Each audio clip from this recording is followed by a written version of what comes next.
Buenas tardes a todos. Bienvenidos. Qué bueno verlos. Tengan la bondad de ponerse de pie. Vamos a continuar nuestro estudio de 2 Corintios. Hoy nos toca el capítulo número 2. Recuerde que vamos capítulo por capítulo y verso por verso. Padre, en el nombre de Jesús, muchas gracias por decidir qué vas a hacer con nosotros. Confiamos en tu sabiduría, confiamos en tu voluntad para saber que estamos en tu kairos. Muchas gracias por todo esto. Y bendecimos tu palabra y te bendecimos a ti. Muchas gracias por el privilegio que nos das de estudiarla. Gracias por este pueblo precioso que ama tu palabra, un pueblo diezmador, ofrendador, sembrador y generoso. Gracias por todo en el nombre de Jesús. Amén y amén. Tengan la bondad de sentarse, por favor. En el capítulo 1 que estudiamos la semana pasada, solo voy a hacer una lectura del verso 23, como decimos en Guatemala, para agarrar aviada. Verso 23 dijo la semana pasada: mas yo invoco a Dios como testigo sobre mi alma, que por consideración a vosotros no he vuelto a Corinto.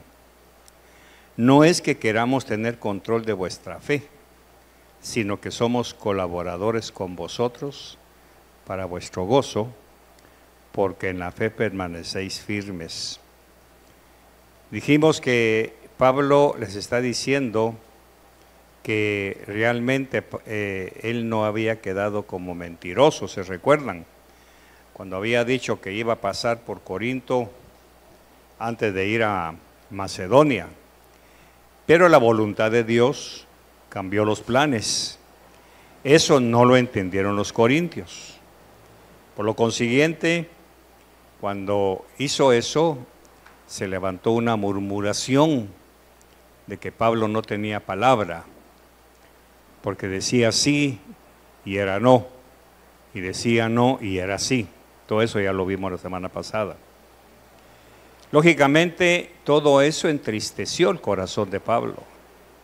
No hay nada más doloroso que el pueblo no crea en su pastor. Y los corintios eran esa clase de iglesia, no confiaban en Pablo.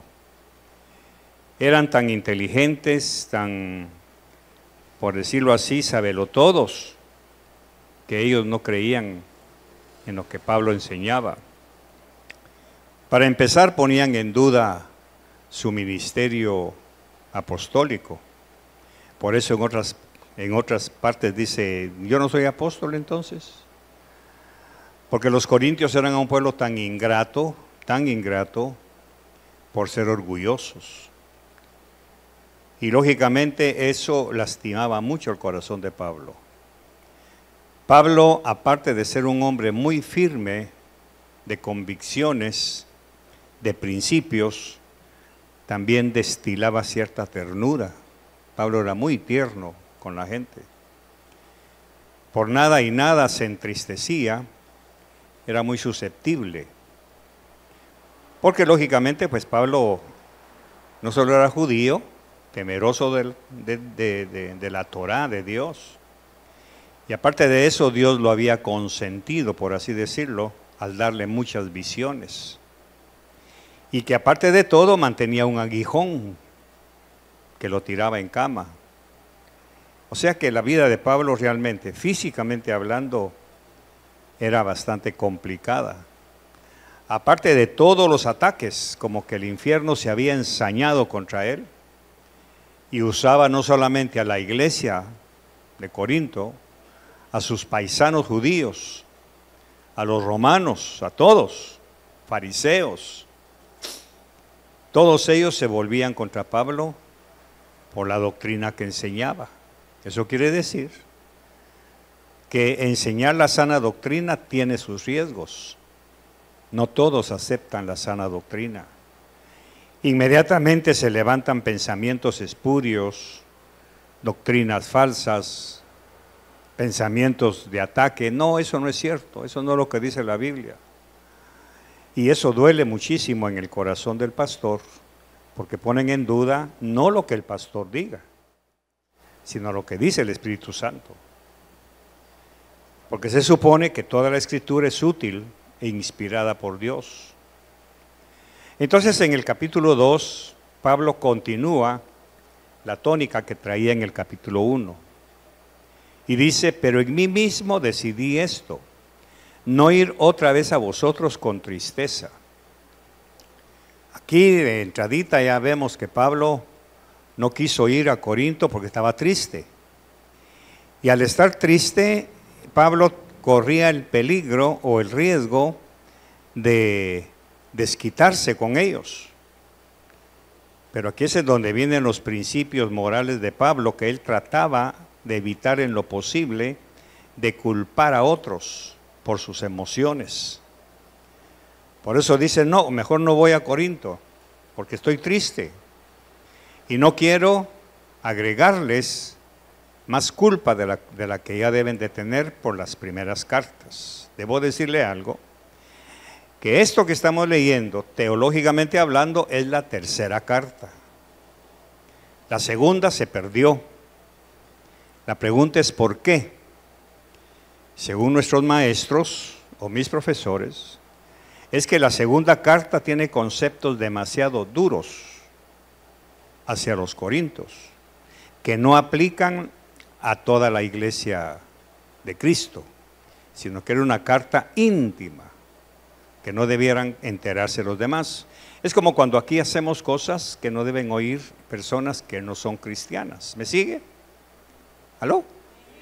Esa carta tiene cosas que no debiéramos enterarnos los demás, o sea, no nos iban a edificar. Entonces, ¿qué pasa? ¿Que no era inspirado Pablo? ¿Cómo no? Porque toda la Escritura es útil e inspirada por Dios. Pero en esa carta, según los maestros o los sabios, el Señor evitó ponerla por los conceptos de mucho dolor que él expresa y hacía sentir a los corintios que habían actuado demasiado carnales. Entonces por eso se eliminó del canon. Y quizá no se eliminó del canon, sino que se perdió, para no correr el riesgo de saber. Por eso vamos a encontrar aquí menciones a esa carta. Dice el verso 2, porque si yo os causa tristeza, o sea, si yo los entristezco, ¿quién será el que me alegre sino aquel a quien entristecí? ¿A quién entristeció Pablo? Al hombre aquel que andaba en relaciones de adulterio con la esposa del papá, cuando él dio la orden de que lo sacaran. Lógicamente, esa disciplina entristeció al hombre. Por eso él dice, porque si yo os causo tristeza, ¿quién será el que me alegre a mí, sino aquel a quien entristecí? O sea, si alguien me va a poner alegre, no son ustedes, corintios. Es el hombre al que discipliné a través de ustedes. Aquí está la explicación en el verso 3. Y esto mismo os escribí, para que cuando yo llegue no tenga tristeza de parte de los que debieran alegrarme. Aquí está la segunda carta que no aparece. Se supone que él regañó duramente al hombre y a los corintios por tolerantes. Y esto mismo os escribí para que cuando yo llegue no tenga tristeza de parte de los que debieran alegrarme, confiando en todos vosotros, de que mi gozo sea el mismo de todos vosotros. Hablando en nuestro lenguaje, y esto mismo les escribí para que cuando yo llegue no tenga tristeza de parte de los que debieran alegrarme, o sea, de ustedes, confiando en ustedes de que mi gozo sea el mismo, que ustedes se gocen conmigo. ¿De qué? De restaurar a aquel hombre. Vea el amor de Pablo por las ovejas. Un hombre lo afligió tanto porque tuvo que disciplinarlo. Verso 4. Pues por la mucha aflicción y angustia de corazón, os escribí con muchas lágrimas. Aquí está mencionando esa famosa carta, que no tenemos derecho de saber qué puso ahí, pero dice Pablo, escribió con muchas lágrimas, o sea, le dolió terriblemente algo que pasó. Algo sucedió en esa iglesia, como para que Pablo tuviera ese dolor tan profundo. No para entristeceros, sino para que conozcáis el amor que tengo especialmente por vosotros. ¿Se da cuenta? A pesar de las heridas, la crítica, la murmuración, las dudas, el desprecio que esta iglesia le daba, él seguía amándolos, realmente. Por eso es que entender a Pablo es difícil. Entenderlo no solo teológicamente, porque incluso Pedro no entendió su teología. Aquí usted debe saber que el evangelio o el judaísmo de Pablo es muy diferente a los demás judaísmos. Tenemos que entender o aprender o saber que en los tiempos de Jesús habían aproximadamente 7 escuelas teológicas o judías. Todos eran judíos, pero cada grupo tenía una interpretación diferente. ¿Y cuál fue el problema de Pablo? Que él tenía su propia interpretación. ¿Y cuál era su interpretación? Que los gentiles no tenían por qué circuncidarse. Eso era todo. Por eso fue que el concilio de Jerusalén, cuando lo llamaron y explícanos, se dice por ahí que estás predicando un evangelio que no es el de Cristo. Y él preguntó, ¿por qué? ¿Cuál es? Estás enseñando que no hay que circuncidarse. Pero ellos no le dijeron los gentiles, sino ellos solamente le dijeron, estás enseñando que no hay que circuncidarse. Momentito, les digo. Yo no he dicho eso. Yo he dicho que los gentiles no tienen por qué circuncidarse, los judíos sí, porque la señal del pacto judío es la circuncisión. Entonces todo eso despertó que estas iglesias se volvieran contra él, ese punto neurálgico. Verso 5, pero si alguno ha causado tristeza, hablando del hombre, no me la ha causado a mí, sino hasta cierto punto, y dice para no exagerar, a todos vosotros. Aquí hay ironía, porque Pablo les está diciendo, pero si alguno ha causado tristeza, no me la ha causado solo a mí, y yo espero que a ustedes también, que se sientan tristes por la conducta deleznable de ese muchacho, que se sientan tristes, porque resulta que los corintios eran tan de élite que estaban soportando a esa persona y no decían nada, hasta que Pablo lo supo y les dio la orden de que lo sacaran. Entonces dice, pero si alguno ha causado tristeza, no me la ha causado a mí, sino hasta cierto punto, para no exagerar, a todos vosotros. Verso 6. Es suficiente para tal persona. Está en itálicas, aquí conmigo está en itálicas. Eso significa, está hablando de una persona en especial. Es suficiente para tal persona este castigo que le fue impuesto por la mayoría. O sea, de que lo sacaran de la sinagoga. Aquí ya lo he enseñado muchas veces. El problema de este tiempo es que no habían 2 sinagogas. Bueno, me echan de una, voy a otra, como aquí. Se van de aquí, hay un montón de iglesias allá atrás. En este tiempo no. La sinagoga era solo una en cada ciudad. Y la siguiente estaba hasta otra ciudad. Recuerde que las polis, sean las ciudades griegas como Corinto, tenían una cierta cantidad de gentes. Y entonces otra ciudad en donde habían 10 judíos, había sinagoga. Entonces esta persona, cuando lo echaron de la sinagoga por disciplina, ¿a dónde iba? No había dónde. Por eso es que este caso ya no se puede aplicar. Porque si la iglesia local expulsa a alguien, no hay problema. El otro domingo encuentra a quien hasta le dan privilegio. Antes no. Y entonces, ¿qué pasó? que esta persona, al no tener dónde congregarse, entró en una crisis de tristeza, porque extrañaba a sus hermanos, extrañaba el culto, extrañaba la palabra. Todo eso es lo que está aquí. Pero de aquí sacamos nosotros una buena lección. ¿Cuántos de nosotros nos entristecemos cuando no venimos a la iglesia? ¿Les respondo? Ninguno. Faltamos a la iglesia como si tal cosa. Dejamos de venir, perdemos contacto con los hermanos, porque nosotros somos de pensamiento grecorromano. En cambio, Pablo enseñó el pensamiento hebreo. Recuerde que los corintios, toda esta gente eran judíos helenistas, que esta es otra cosa que la iglesia tiene que aprender. Eran judíos de pensamiento helénico. Cuando Alejandro el Grande hizo obligatorio que el griego fuera el idioma mundial de su tiempo, como el inglés. Entonces muchos judíos aceptaron la cultura griega, se la agregaron a su nacionalidad. Por lo consiguiente, ellos todos lo discernían bajo el pensamiento griego, aunque eran judíos. A ver si me puedo explicar. Para aquel tiempo era normal ser romano y griego.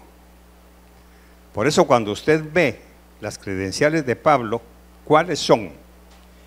Porque yo soy Pablo, nacido, ¿dónde? En una ciudad romana, en Tarso de Cilicia, pero judío de nacimiento. Bueno, ¿en qué quedamos? ¿Era romano o era judío? Ambas cosas. Porque resulta que Roma, cuando conquistaba una ciudad, les daba el derecho de tener la ciudadanía romana. Entonces los que nacían ahí, per se, agarraban la ciudadanía romana, como los gringos. Todo aquel que nace en el territorio americano es gringo por nacimiento, aunque los papás sean mojados. Ese es el problema que hay, que expulsan a los padres y dejan al hijo, porque el hijo es gringo de nacimiento. Ese derecho canónico, ese derecho político que tienen los gringos es de aquí. Igual que nosotros. Por ejemplo, mis nietas son salvadoreñas, aunque Dayani haya sido guatemalteco, pero nacidas aquí son salvadoreñas. Ellas tienen la nacionalidad porque sí. Él tuvo que pagar, si es que en el caso, para hacerlo. Entonces, Pablo es ciudadano romano por haber nacido en una de las polis griegas conquistadas por Roma, y hijo de judíos, por lo consiguiente, bautizado a través de la circuncisión y enseñado en la Torah. Por eso es que entender a Pablo es hermoso, pero complicado a veces. Entonces estos judíos griegos tienen esa situación, que conocían los pactos de los judíos. Ahora viene Pablo y habla cosas que para ellos no eran lógicos. Ese es el pleito. Ahora dice Pablo, sigamos en el verso 6. Es suficiente para tal persona este castigo que le fue impuesto por la mayoría. ¿Qué castigo? La expulsión. Verso 7. Así que, por el contrario, vosotros más bien debierais perdonarlo. Aquí nos está dando ya un perfil. Esta gente eran amargados porque no querían perdonarlo. Y entonces Pablo, por eso es que esta carta sí es pública, porque nos está enseñando a través de esto que aunque usted se porte mal, aunque se le discipline, aunque se le llame la atención, no hay por qué dejar de amarlo. Amén. ¿Estamos? Sí. Eso es lo que está aquí. Ese es el punto de esto. Por eso lo voy a repetir más despacio. Así que por el contrario, ¿al contrario de qué? Del verso 6, que ustedes le pusieron el castigo. Pero el problema es que al castigarlo, le quitaron el habla. Lo hacen un apestoso. Algo de legalismo. Como pecó, no hay que juntarse con él. Entonces Pablo en el verso 7 ya está poniendo el orden. Está bien, pero lo que tienen que haber hecho ustedes, por eso es que está triste. Porque si no están perdonando a uno de ellos, ¿cuánto más lo van a amar a él? O sea que todo esto gira alrededor del amor. Por eso Pablo escribió aquella preciosa pieza, Corintios 13, la preeminencia del amor. El amor es preeminente por sobre todo. Si yo diera mi cuerpo para ser quemado, pues no tengo amor, de nada me sirve. El amor, que es lo que se está enfriando en la iglesia. No en la iglesia Visión de Fe, en la iglesia con mayúsculas, donde quiera que esté. El amor se está enfriando. Y se ve en la conducta de sus miembros. Ahora sigamos. Así que por el contrario, vosotros más bien, lo voy a traducir con nuestro lenguaje, ustedes mejor debieran perdonarlo y consolarlo, no sea que en alguna manera éste sea abrumado por tanta tristeza. O sea, no vaya a ser que la tristeza lo acabe, lo meta en una depresión, que el hombre ya no quiera regresar nada con Dios y se perdió un alma. Aquí usted puede ver el celo de Pablo para mantener a la gente no contenta, sino en el camino. ¿Ve? Por eso es que hay muy pocos, voy a decirlo de esta manera, muy pocos siervos de Dios que siguen esa regla. Cuando a alguien se les va de su congregación, le quitan el habla, ya no nada. Es cierto que nosotros no les quitamos el habla, pero tampoco vamos a compartir, porque ya no hay nada que compartir, pero se les bendice. Si encontráramos en la calle a las personas que nos han dado la espalda y hay chance de saludarlos, saludamos. Bueno, ya nos ha pasado. No los vemos con desprecio, no. Porque una de las reglas de Pablo que está enseñando aquí es que eso no tiene nada que ver. Lamentablemente en la iglesia nuestra, de nuestro tiempo, a alguien se le llama la atención, ¿qué pasa? Se enoja y se van. Pero nuevamente, ¿por qué? Porque hay otro montón de lugares donde refugiarse. Si ya no hubieran más lugares donde refugiarse, ¿qué pasaría? Buscarían, llamarían, y alguien diría: mire pastor, fíjese que fulano anda triste, se está enfermando. Bueno, pues vayan a traerlo. Los corintios no estaban haciendo eso. Entonces dice, debieran haberlo perdonado y consolarlo, no sea que en alguna manera éste sea abrumado por tanta tristeza. Verso 8, por lo cual os ruego que reafirméis, ¿qué dice? Más recio. ¿Ah? El de ustedes, su amor por él. Pues también, verso 9, pues también con este fin os escribí, para poneros a prueba, a ver si sois obedientes en todo. Nuevamente explico, eso fue lo que él mencionó en la segunda carta. Y lo voy a parafrasear bien. Pues también con ese fin les escribí, para probarlos, a ver si son obedientes, porque fueron obedientes en echarlo. Ahora quiero ver si son obedientes en irlo a traer. Ahora, ¿por qué esta dualidad?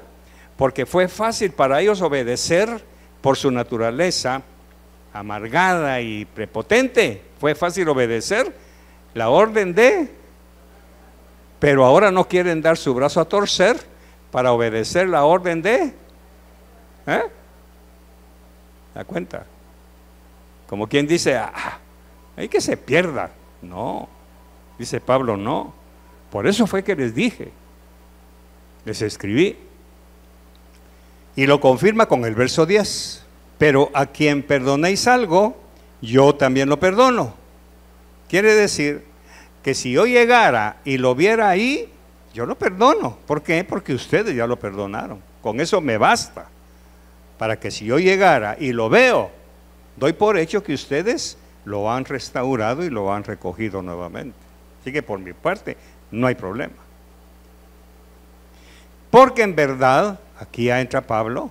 ¿Qué dice lo demás? En verdad, ahí nada más. Porque en verdad, yo ya lo he perdonado. Ahora faltan ustedes. Eso es lo que está diciendo Pablo.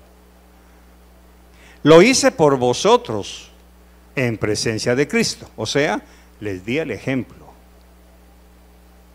Les di el ejemplo.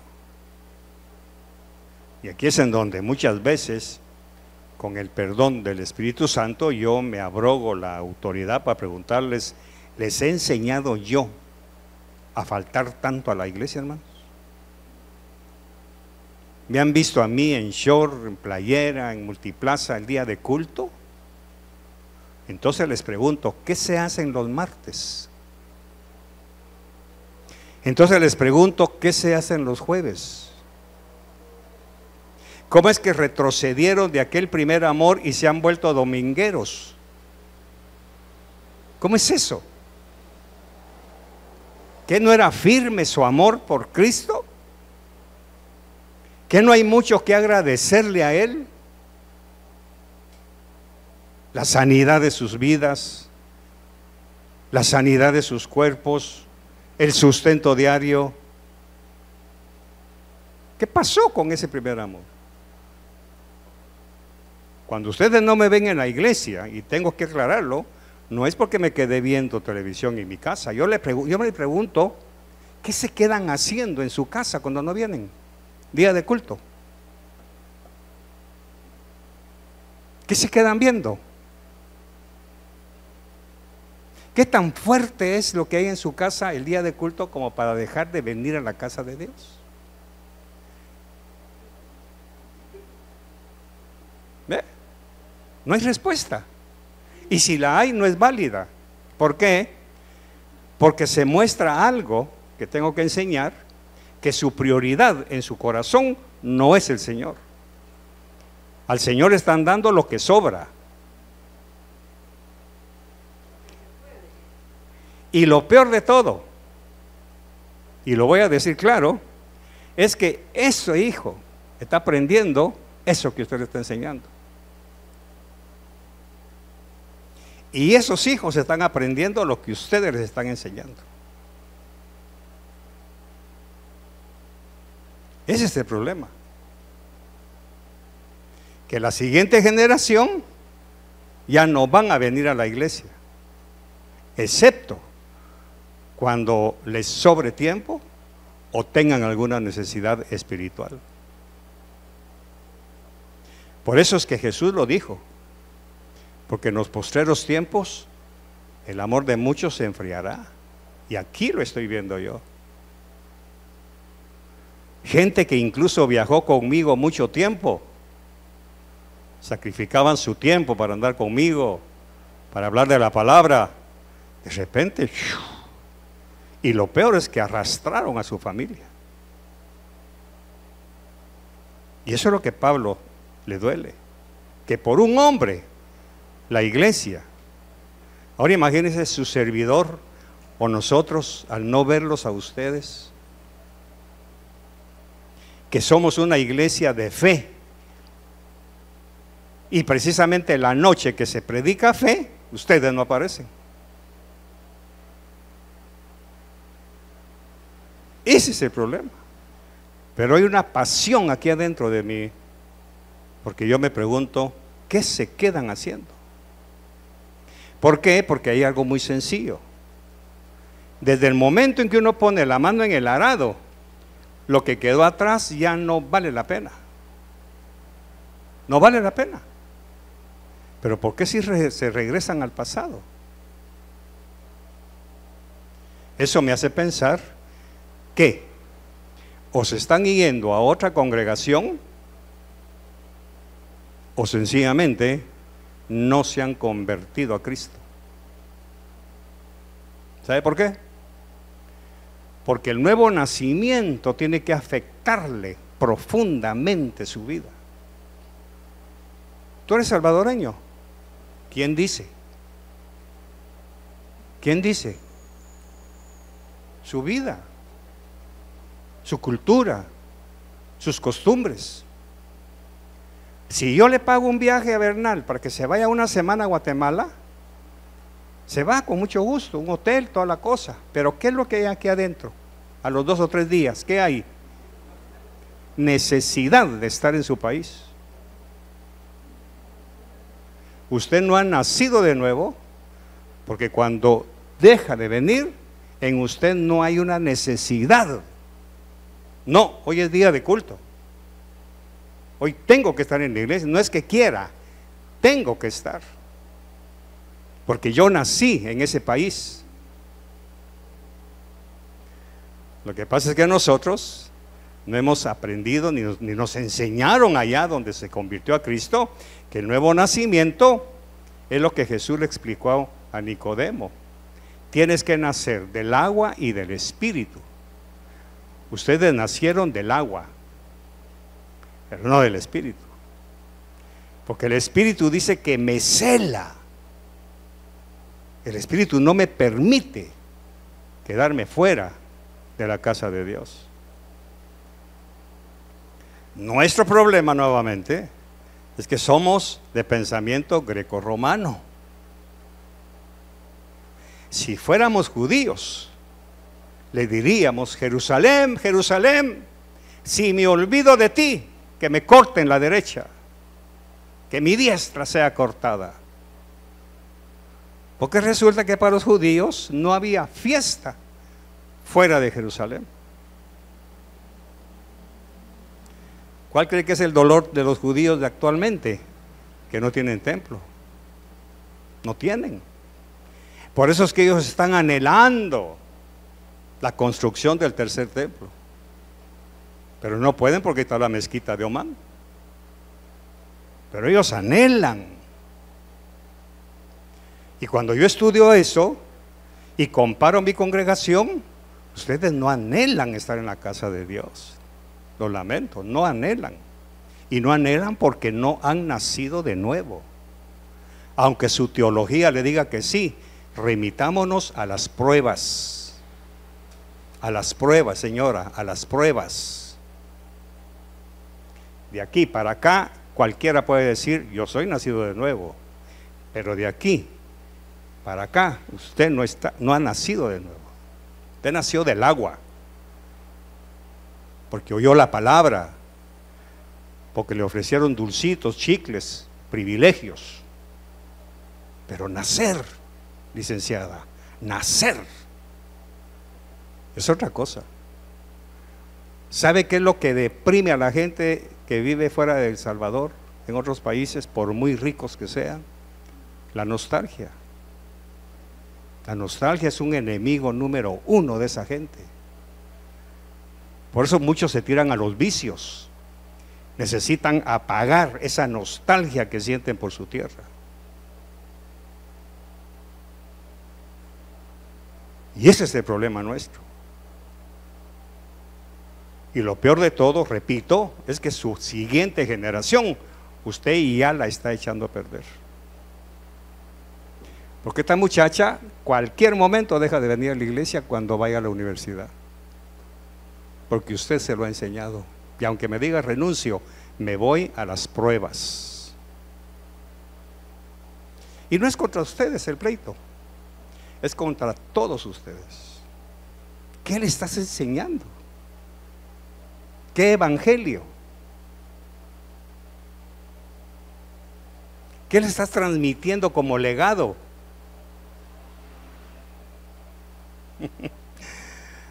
Oye, el pastor sí que vino bravo. No, estoy hablando de Pablo. El celo de Pablo.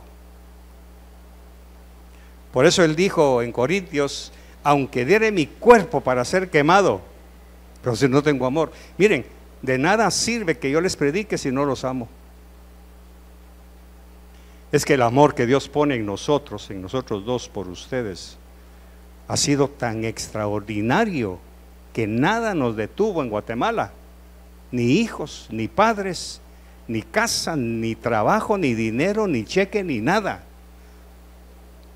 Yo dejé 10 años de trabajo y le dije a mi jefe, me voy, no le doy su tiempo, no importa, yo me voy. Y hablábamos con mami y me dijo, váyase a vivir por amor pues. No me dijo, váyase a vivir de esclavo. A un alemán incrédulo utilizó la frase que me movió, váyase a vivir por amor. Años después, cuando me llaman, porque la ley revisó, mandaron un auditor y este señor, ¿por qué no le dieron su tiempo? Búsquenlo, y me buscaron. Y la contadora llegó y me dijo, ¿usted es el que vive de amor otra vez? Yo le dije, sí. No sabía que estaban profetizando y afirmando nuestra decisión de que estamos aquí por amor. Por amor. Eso es lo que entristeció a Pablo. Amaba a los corintios, tan malcriados, petulantes, arrogantes, criticones, y los amaba al hombre. Por eso usted ve que desde la primera carta empieza a hablar del amor y que los amo y que los amo. Me han entristecido. Por eso no quise llegar. Esto que les estoy hablando, se los estoy hablando bajo la unción del Espíritu Santo, no porque yo no tengo ningún derecho de hablarles esto. Esto usted debiera saberlo. Y en otra parte encuentro que Pablo, pragmático, a ustedes mejor no se les hubiera hablado del Evangelio. Mejor no hubieran venido a Visión de Fe. Mejor no hubieran venido a Visión de Fe. Primero, porque han entristecido el corazón del Señor, despreciándolo, dándole tercero, cuarto lugar. Y segundo, han entristecido nuestro corazón. ¿Qué cree que pregunto yo a mi esposa cuando nos vamos el martes? Yo no le pregunto qué bonito estuvo el mes, no. No llegaron los fulanos, ¿verdad tú? No. ¿Qué cree que siento cuando veo que familias completas dejan de venir? Y la pregunta que le hago es, ¿no llegaron los fulanos? No, no llegaron. Ahora la pregunta, y que he tenido que hablar con Dios, Señor, ¿por qué no me quitas este amor por esta gente? Haz que no los ame tanto, por favor. Me martirizo. No me enfermo, bendito Dios, pero me martirizo pensando qué va a ser de sus hijos. ¿Qué va a hacer cuando venga una enfermedad? ¿A quién le va a decir que ore por usted? Por eso pienso que se están yendo a otra iglesia. No quiero pensar que se quedan viendo televisión. No quiero pensar que se quedan haciendo qué. Si por antonomasia, en alguna ocasión que ha amenazado la lluvia, como un jueves pasado creo, que de Estados Unidos me reportaron ese mensaje, pastor, no predicó en la iglesia porque veo que usted grabó desde su casa. ¿Se dieron cuenta? ¿Sabe qué hago? A esta hora estaríamos hablando, a esta hora estaríamos terminando, a esta hora vendríamos en camino. No estoy tranquilo, pensando minuto a minuto qué estaríamos haciendo. Y eso que no nos quedamos por diversión, es para no exponerlos a unas calles, a que no hayan camionetas, a que los agarre un chubasco. Ese es el fin. Y eso lo sabe la hermana Claudia, porque a ella le preguntamos, ¿cómo está el ambiente por ahí? Nublado, pastores. Bueno, cancelemos el servicio por ustedes. Pero ahí adentro, ¿qué estaríamos haciendo ahorita? No puedo creer que ustedes no piensen o sientan algo así. Lo único que me queda pensar es, ustedes no han nacido de nuevo. Pero a quien perdonéis, verso 10, algo yo también no perdono, porque en verdad lo que yo he perdonado, si algo he perdonado, lo hice por vosotros, en presencia de Cristo. O sea, no es para vanagloriarme, es porque estoy en Cristo. Verso 11, para que Satanás no tome ventaja sobre vosotros, sobre nosotros, pues no ignoramos sus ardides. Ok, me ha costado un poquito entender esto. ¿Qué ardid estaba utilizando Satanás contra los corintios? Metiéndoles cólera contra el hermano. Eso que está viendo Pablo ahí es un ardid, es una estratagema de Satanás, porque los estaba haciendo duros y faltos de amor hacia el hermano. Por eso dice, para que Satanás no tome ventaja sobre nosotros. Pablo se incluye. ¿Cuál sería la ventaja que Satanás tome sobre Pablo si él no expresa este amor? Amargarlo. Por eso dice, antes de lo que leímos, no quise ir. Pero me di cuenta que ese no quise ir es una estrategia que Satanás está usando incluso conmigo. ¿Para qué? Para amargarme, y no puedo permitir eso. Por eso es que hemos hablado tanto con Dios y Dios nos dice, sigan amando. El día que dejen de amar a esta gente, ustedes se amargan, porque sale el amor y entra la amargura. Así de fácil. Y nuestro pastor nos aconsejó, mira Carlitos y mira Malena, sigan amando, les conviene para mantener sano el corazón. Por eso dice, para que Satanás no tome ventaja sobre nosotros. Por eso yo conozco muchos pastores amargados con su congregación, y tienen razón, pero es porque Satanás ya tomó ventaja sobre ellos. Verso 12, cuando llegué a Troas para predicar el evangelio de Cristo y se me abrió una puerta en el Señor, eso lo dijo antes, ¿se recuerda? Puerta grande se me ha abierto, ¿se recuerdan? Verso 13, no tuve reposo en mi espíritu al no encontrar a Tito, mi hermano. Despidiéndome pues de ellos, salí para Macedonia. ¿Qué está enseñando Pablo aquí? Algo que he hecho mío. No tuve reposo en mi espíritu al no encontrar a Tito. O sea, estoy consciente que yo solo no puedo hacer las cosas. Necesitaba que Tito estuviera ahí, pero no estaba. Y eso es otro motivo de tristeza. Por eso es que me entristece que algunos de ustedes viajaron conmigo, aprendieron conmigo, platicaron conmigo, les enseñé palabra y toda la cuestión, y de repente se desaparecieron.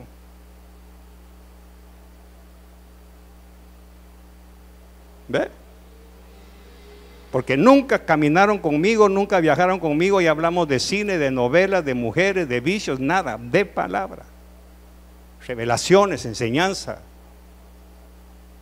Y eso entristece.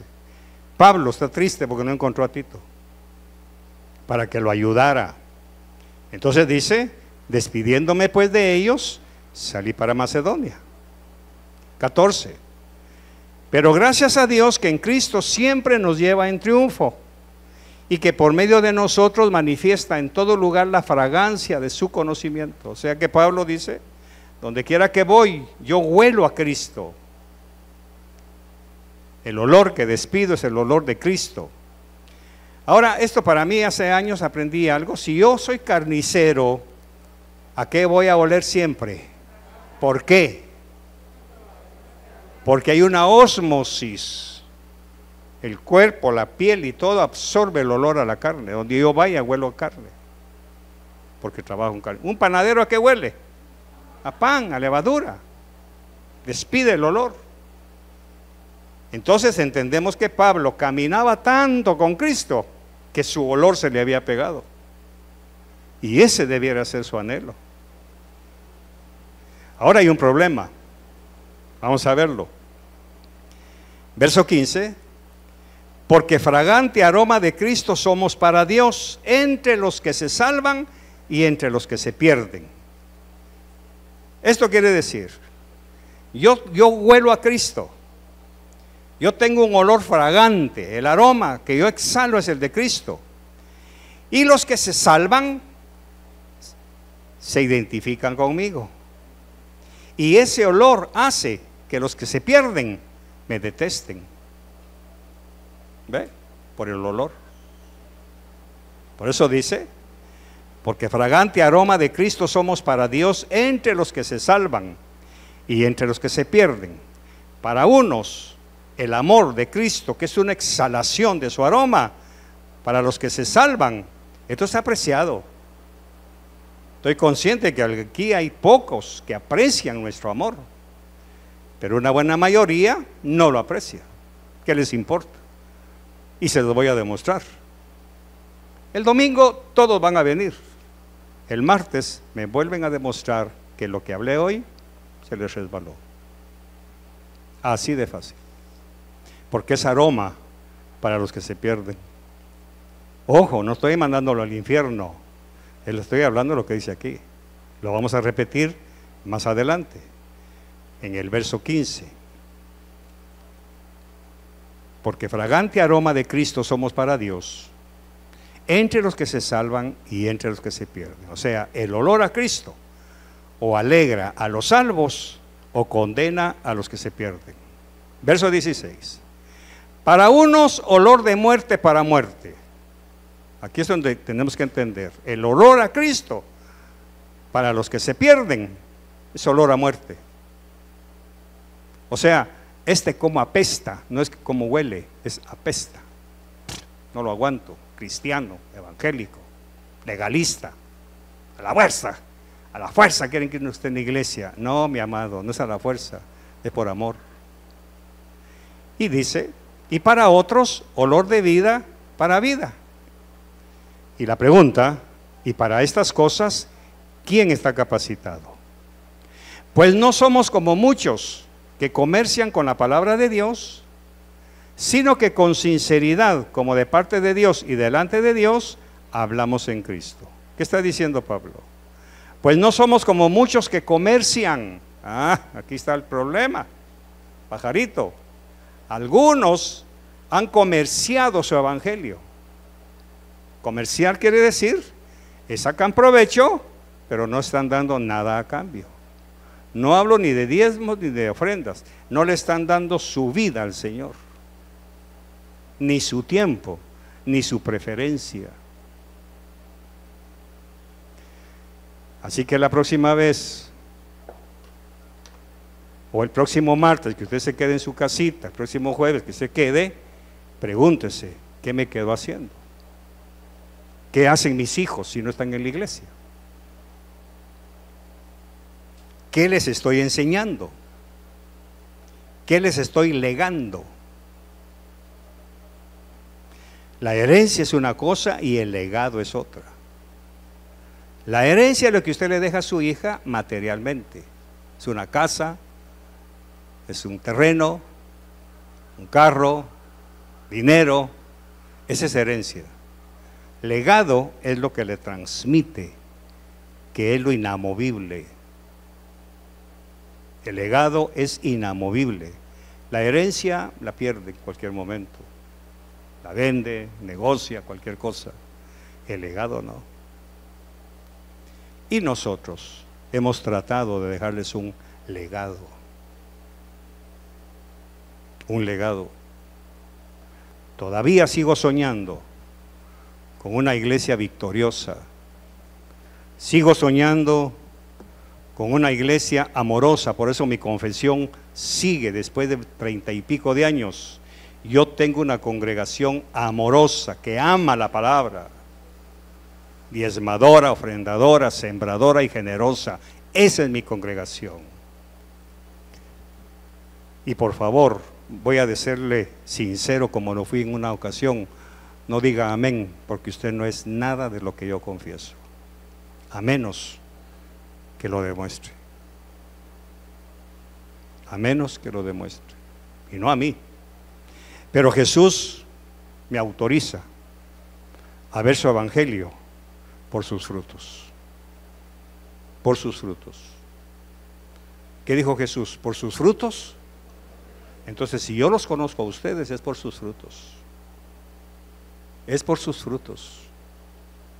No por lo que digan. Usted puede traer la Biblia más grande del mundo, pero si su vida no muestra frutos, usted está cometiendo una farsa. Usted no es nacido de nuevo. Los primeros años de nuestra estadía aquí, mi esposa sufrió porque dejó a su papá, dejó a su familia, sus hermanos. Por eso cuando alguien viene de Guatemala nos preguntan, ¿qué les llevamos? Chamburradas. Es nuestro pan de la niñez, el saborcito que traemos todavía, cuando en la casa nunca faltó la champurrada. Entonces, lógicamente, si a usted no le hace falta su champurrada, usted no pertenece a este país. Cierre sus ojos. Señor, muchas gracias por tu palabra, te bendigo, te exalto, dejo a este pueblo en tus manos, que esta exhortación caiga en buena tierra y que produzca frutos dignos de ti, Señor. De otra manera, no permitas que testifiquen que son tus hijos, porque han dejado su primer amor. Por favor, ayúdalos y ayúdanos a nosotros, los Merché, a no dejar de amarlos, a no dejar de orar por ellos, a no dejar de interceder, porque lo hacemos ante ti. Serás tú quien nos dé el premio del supremo llamamiento. Bendigo la ofrenda, los bendigo y oro para que lleguen en paz a su casa, en el nombre de Jesús. Amén y amén.